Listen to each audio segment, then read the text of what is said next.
श्रीशनिकवचा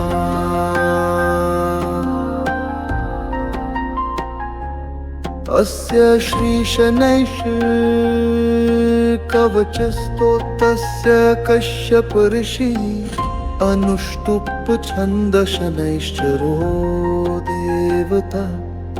शं बीजं वां शक्ति यं कीलकं मम शनैश्चरकृत पीडा परिहारार्थे जपे विनियोग चतुर्भुजं शनिं देवं चापतूनी कृपानकं वरद भीमदंष्ट्रं च नीलांगं वरभूषणं नीलमाल्यानुलेपं च नीलरत्नैरलङ्कृतं ज्वालोर्ध्वमकुटाभासो नीलगृध्ररथावहम्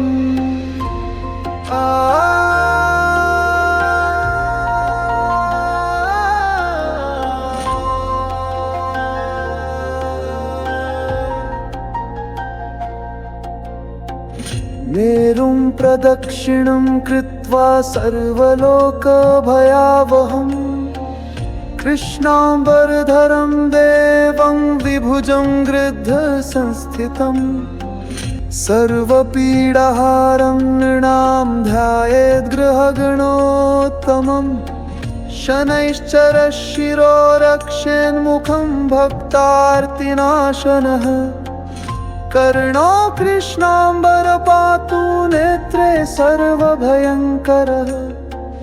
कृष्णाङ्गो नासिका रक्षेत् कर्णो मे च शिखण्डिजः भुजो मे सुभुज पातु हस्तौ नीलोत्पलप्रभः पातु मे हृदयं कृष्ण कुक्षिं शुष्कोदरस्तथा कटिं मे विकट पातु मे घोर रूपवान् जानुनी पातु दीर्घो मे जङ्घे मे मङ्गलप्रदः गुल्फो गुणाकर पातु पादो मे पङ्गुपादकः सर्वाणि च ममाङ्गानि पातु भास्करनन्दनः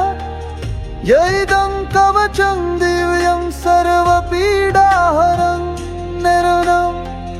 पठति श्रद्धया युक्तः सर्वान् कामान् वाप्नुयात् इह लोके सुखी भूत्वा पठेन्मुक्तो भविष्यति। इति श्रीपद्मपुराणे श्रीशनिकवचम्।